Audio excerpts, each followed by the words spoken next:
Здравейте от България! Аз съм Кико от XTuners Tuning Studio и днес ще работим върху това табло от Mitsubishi Lancer Revolution 6. Ще ви покажем как се конвертира японския километраж, който е до 180 км, в Rally Art, който е до 300 км. Като за начало ще започнем с махането на капака и след това ще преминем към премахването на стрелките. За да разделите капака от кутията е нужно първо да развиете 3 гвинта. Този тук, този и този. След което леко трябва да разделим тези всичките щипки от кутията и по този начин ще издърпаме капака вече свободно нагоре. След като стигнете до тук, т.е. свалили сте вече капака, е нужно да се върнете в колата, да включите таблото отново в автомобила, да запалите автомобила и да изчакате двигателя да достигне до нормална работна температура. Най-добре е да изчакате да се включат перките за охлаждането. И тогава ще е нужно да снимате позициите на ето тези двете стрелки, защото те нямат фиксирани точки и когато ги връщате обратно е нужно да знаете точно на каква позиция да ги върнете. Сега ще ви обясня.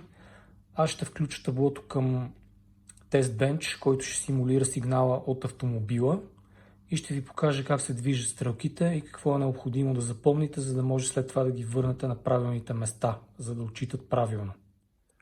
След като автомобилът е работил минимум 15 минути на празен ход и сте сигурни, че двигателят е загрял достатъчно и е достигнал на нормалната си работна температура, е време да направите една снимка на ето този уред, за да сте наясно къде сочат двете стрелки. След като ги премахнете, ще е необходимо да повторите същата процедура отново и да поставите стрелките на отбелязаните позиции.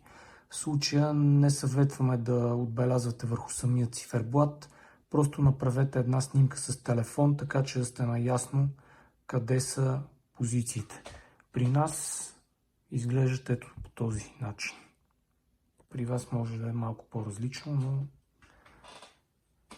със сигурност температурата е някъде тук, където е тази, може би с 1 мм по-високо. Бензина вече в зависимост от това колко имате гориво в резервоара. При тези стрелки позицията е ясна, тя е точно в средата на първата маркировка. И при двете стрелки е идентична позицията. Съответно, след като сте готови с всичко останало и монтирате стрелките обратно, ще ги поставите точно на тези позиции. На първата чертичка от скалата. На този етап вече ни предстои да размонтираме самите стрелки. Както винаги обичам да казвам, добре е да предпазите по някакъв начин оригиналните циферблати, за да не им причините щети. В този случай ще ползваме ние обикновени листчета хартия, които ще подложа, за да мога да действам по стрелките. В случая стрелките се дигат нагоре, ще ползвам едни две малки лъжички, с чиято помощ ще повдигна стрелката нагоре. Ето така. Така.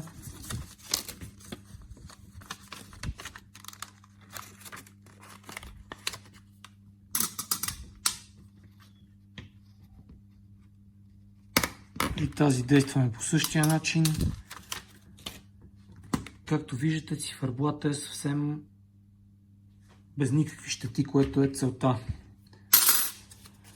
С големите стрелки се процедира по същия начин.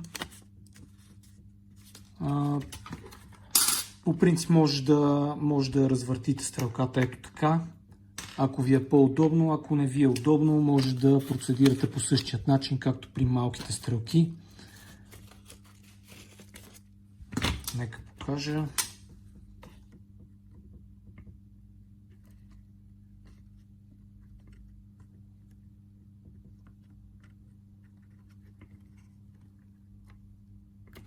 В случая стрелката просто е натисната много надолу и не мога да подпъхна лъжичките, затова ще ползвам пак същия метод.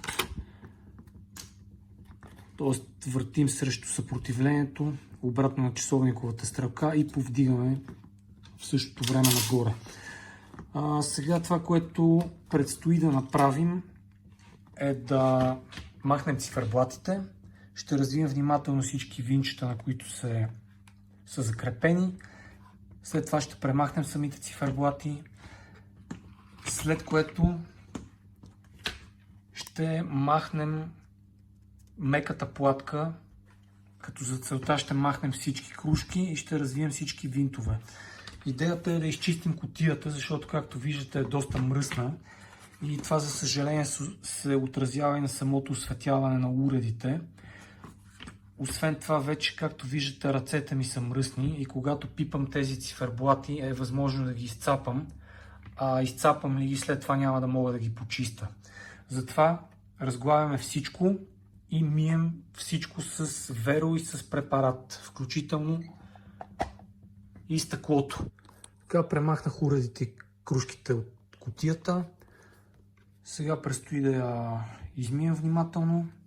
Искам да отбележа нещо важно. Както виждате, тези крушки, големите крушки, плюс една малко по-малка, отговарят за осветлението на уредите. Ако имате някакви ето такива бели качулки върху тях или сини, трябва да ги махнете задължително. Те не ни трябват. Тези циферблати са оптимизирани да работят без тези качулки. Тоест трябва да ги махнете задължително и да почистите добре самата крушка, така че да свети с максимална сила. Другото, което може да направите, е да поразгледате малко платката за някакви щети, които евентуално да бъдат отстранени. По тази платка конкретно вижда се тук, че има прекъсната писта. Това е контролната лампа за халогените. Тя се вижда ето тук и поради някаква причина пистата е прегрята и е прекъсната. Не знам дали е нужно да се възстановява точно това, защото колата на практика няма халогени и е излишна работа, но все пак може и да възстановя самата писта. И сега вече остана внимателно да се откачи самата платка от кутията. Ето по този начин става. И да измием самата кутия и след това преминаваме към сглабянето. Вече съм в процес на обратното сглабяне на километража. Първото, което изчистих това бяло нещо от крушките. Това е задължително и ги върнах по местата им. Другото, подмених циферблатите. Макар и циферблатите да са абсолютно същите, сменяйте целият комплект. Поради простата причина, че тези циферблати вече са поизцапани малко, имат други щети. Както се вижда от слънцето, имат някои щети по цветовете. С две думи, сменете целият комплект. Нашите циферблати са по-добри от оригиналните циферблати. По-добре са осветени и по-добре изглеждат. Като сме запазили абсолютно визията на Rally Art циферблатите с металиковите частици, сивата боя, шрифтовете, всичко е едно към едно. Сега остана единствено да коригираме показанията на скоростомера. Това се случва чрез ето този чип. Той е отговорен за стойностите, които се изписват на дисплея на одометъра и също така за показанията на самия уред. Дали ще показва 180, 260, 220, 300 или каквото и да било друго. Ето този чип е отговорен за това нещо. Сега ще разпоим чипа от задната страна на платката и ще го подменим с този, който може да купите от xtuners.com. Той е програмиран за вашата кола, така че да показва верните стойности, в случая 300, и също така показанията на одометъра да съвпадат с показанията, които са оригинално от вашия автомобил. Сега ще ви покажа как се разпоява чипа и съответно как да запоите новия чип. Така, пренасяме се на станцията за разпояване и запояване. Работи се на 350-370 градуса. Обикновено разпоявам на 350 и запоявам на 370. Тук не е нужно да ползвате някаква професионална техника. Аз лично ползвам вакуумна станция за разпояване, просто защото мога да го направя по-бързо. Но има и ръчни помпи за разпояване, които може да ползвате за тази цел. Те са съвсем ефтини и вършат същата работа. Това е вакуумният пистолет. Трябва да разпоите чипа от 8-те крачета, които са запоени на самата платка.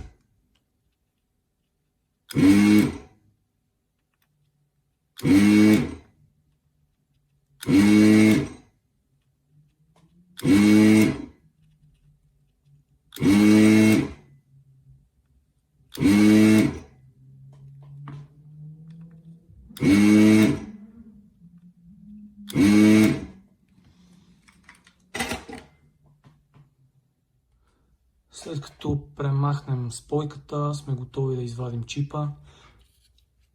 Преди да го направим обаче искам да ви покажа нещо. Този чип е EEPROM чип, който има посока. Показвам ви един, който е разпоен. Както виждате, в единия край има леко отрязано кръгче. В нашия случай, когато погледнем ето така дисплея и платката, отрязаното кръгче трябва да сочи наляво. Това е единственото нещо, което трябва да се внимава. И както казах вече, може просто да извадим чипа.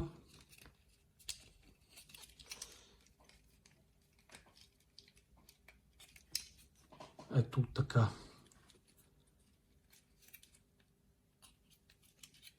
И съответно, единственото нещо, което остава е да запоите новия чип. Сега ще ви покажа как да го запоите и него. И с това показанията ще бъдат коригирани и може да сглобим и скоростомера и вече да остане като за последно да калибрираме стрелките и да направим няколко теста. Нека запоим и новия чип. Това е той. Както казах, страната, която има лека точка, трябва да сочи наляво. Поставяме чипа.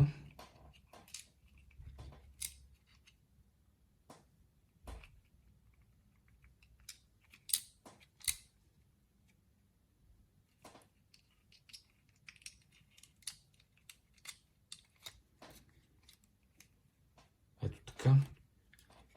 След като го поставим, просто ще го запоим.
Добре, това е всичко. Сега вече може да преминем към сглабяне на самия уред и монтиране на стрелките на мястото им. Сложих всички циферблати на мястото им и е време да се заемем с калибрирането на стрелките. Ще започнем с тази на обортомера на километража и ще завършим с двете малки стрелки за температурата и горивото.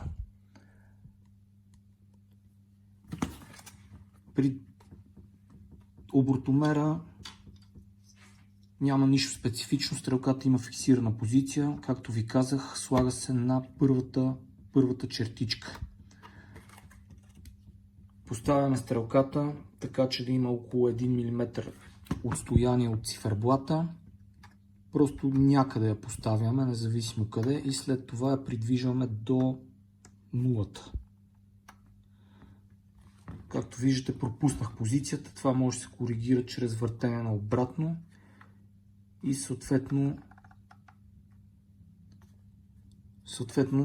може да направите корекция по всяко едно време. При скоростомера процедурата се повтаря. Поставяте около 1 мм, поставяте стрелката някъде, където ви е удобно и я завъртате, докато достигне нулевата точка. Ако подминете, може да коригирате по този начин. Просто ще прехвърлите пина. Ето така. Да, малко е трудно да оцелите нулата, но след няколко опита се получава.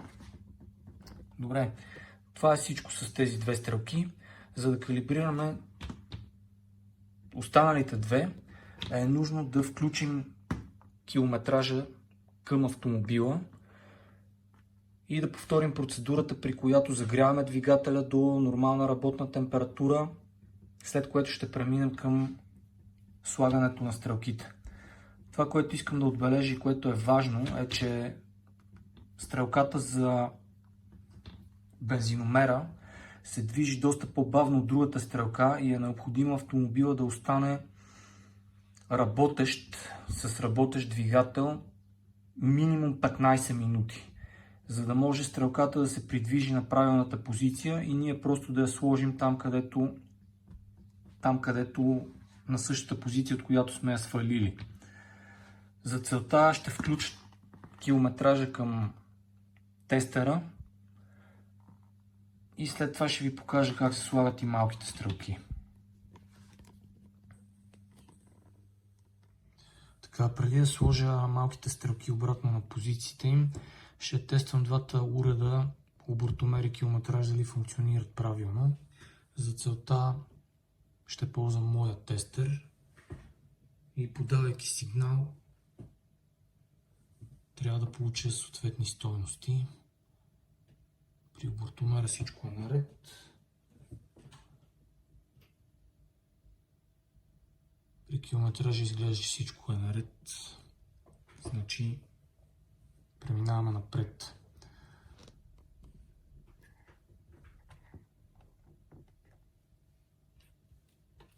Монтажа на малките стрелки се извършва докато двигателят на колата работи.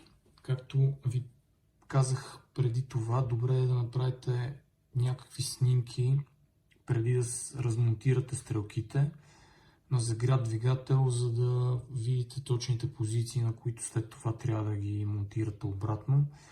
За мое улеснение аз си отбелязах тези позиции върху две парченца хартия от Тиксо. Просто ще ми е по-лесно така. Стрелките се монтират когато километражът е включен и автомобила работи. Т.е. не гасите двигателя, не гасите от контакт. Както колата работи, така ги слагате. Стрелката на температурата я монтирате на позицията, която сте отбелязали. В случая това е тази. След като я позиционирате, я натискате леко. Ако загасите автомобила от контакт, тя ще се придвижи към долната нулева точка. Когато запалите автомобила, тя ще се качи пак там, където е отбелязаната позиция. С тази стрелка това е всичко. Когато изключа таблото от контакт, ще натисна още малко надолу, така че да дойда на 1 мм от циферблата и с това приключваме с нея. При другата стрелка, пак ви напомням, автомобилът трябва да е работил най-малко 15 минути, за да сте сигурни, че стрелката се намира на правилната позиция. След като сте се уверили в това и че всичко е наред, пак на работещ двигател поставяте стрелката на отбелязаната позиция. И натискате леко надолу. В случая при мен може би има леко разминаване, но това е заради ъгъла на камерата. В принцип стрелките са поставени на точните позиции.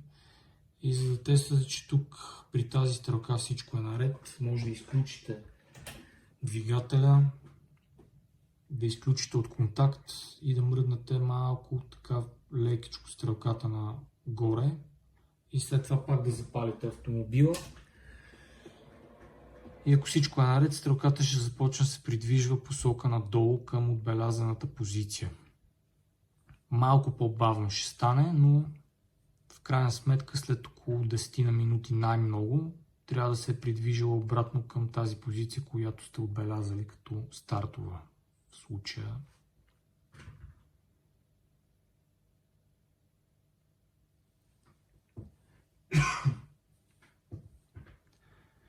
Както се вижда, стрелката си работи съвсем нормално. Придвижва се посока надолу. В един момент ще стигне до позицията, която съм отбелязал. Мисля, че няма смисъл да чакаме. Ако сметна, че трябва да се нанесат някакви корекции, съответно ще извада по процедурата, която показах в началото с двете лъжички и ще я сложа пак на правилната позиция, като ще изчакам 15 минути, за да се придвижи. Това е, след малко ще тестваме осветлението, надявам се да е тъмно до тогава и ще видим как изглеждат циферблатите в финалната версия. Финалните тестове показват, че километража изглежда доста добре. Не знам дали се вижда от видеото, но осветлението е доста по-силно от стандартното, много по-равномерно е и като цяло резултатът е много добър. Като се има на предвид цената на цялото това нещо, този продукт също няма никаква конкуренция на пазара. Първо, че получавате невероятно качество, което е сравнимо само с оригиналните циферблати и дори нашите циферблати с по-добро качество. И второ, получавате доста сериозен апгрейд на самото осветление, без реално да правите абсолютно нищо. Не се налага вграждане на LED диоди, на допълнителни платки или на каквото и да било. Километража работи изцяло с оригиналните кружки и мога да твърдя, че изглежда много добре. За сега не мисля, че има какво да се каже повече, за да закрием темата. Ако имате някакви въпроси, ще се радвам да ги споделите в коментар под видеото. Ние ще се постараем да отговорим възможно най-бързо и възможно най-изчерпателно. Чао!